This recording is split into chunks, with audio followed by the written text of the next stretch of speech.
We are now learning that the release of the now infamous Access Hollywood recording during the election campaign may have caused Michael Cohen to reverse course on a decision. The Wall Street Journal reports that President Trump's former personal attorney initially resisted the idea of paying adult film star Stormy Daniels hush money, this in September of 2016. But according to the Journal, the day after that tape was released in October 2016, Cohen informed a representative for Daniels that he was now open to a deal. Daniels claims that she had a consensual sexual encounter with Trump before he was president.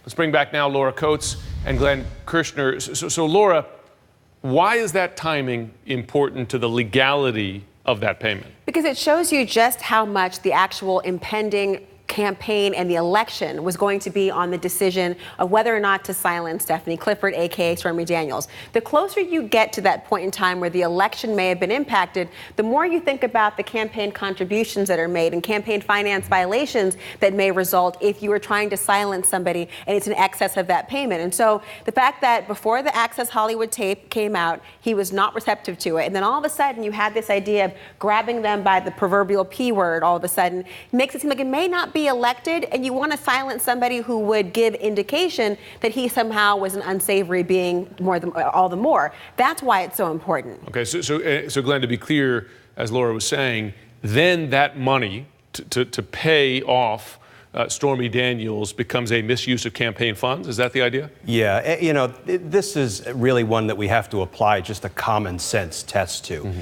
These deals that were struck, these payments that were made, these shell corporations that were set up to pass money through, this was all to impact the election and Trump's chances of being elected. I mean, I don't think anybody is sort of pulling a fast one by suggesting that, well, maybe Michael Cohen, out of the goodness of his own heart, because of his affection for Trump, made these payments. I mean, it just doesn't pass the laugh test. Now, on this issue, and this is something we've seen before, the president's story on the payment has changed. Right. You'll remember that initially he said that he didn't know anything about it. Then he tweeted that Cohen did it to stop a false allegation by Stormy Daniels.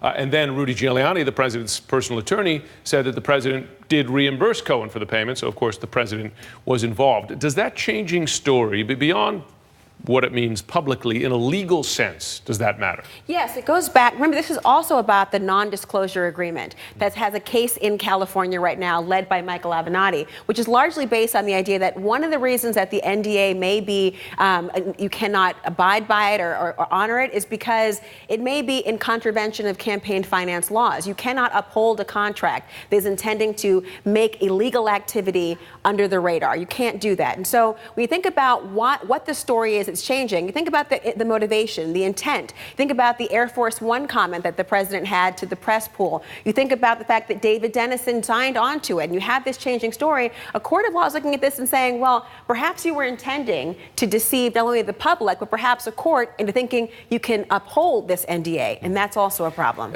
Glenn, Michael Cohen is under investigation by federal officials for his business dealings. So beyond the payments, beyond his involvement with the president, just his business dealings, taxi medallions, you name it, in New York. Of course, the question is, is that legal pressure sufficient enough, in your view, your former prosecutor, to push him to testify against the president if there is something he can testify against the president on? You know, Jim, it sure seems like there's a lot of pressure on Michael Cohen. And, you know, we have to remember that although Bob Mueller referred out a piece of the Cohen investigation to the Southern District of New York, that doesn't mean he hasn't retained a great big hunk of the Michael Cohen investigation for himself, as it may relate to Russian collusion. Because, you know, he has a mandate from the Deputy Attorney General regarding the scope of his investigation, and I think he's being very careful to abide by that. When he finds something unrelated to Russian collusion, he refers it out to the appropriate U.S. Attorney's Office, whether in New York or, as we see with Paul Manafort, one across the river in the Eastern District of Virginia. But I'll tell you, I would bet he still retained a large chunk of the Michael Cohen investigation for himself because it likely does relate to contacts between Russia and the campaign. None of this is ending soon. That's for sure. Laura, Glenn, thanks very much.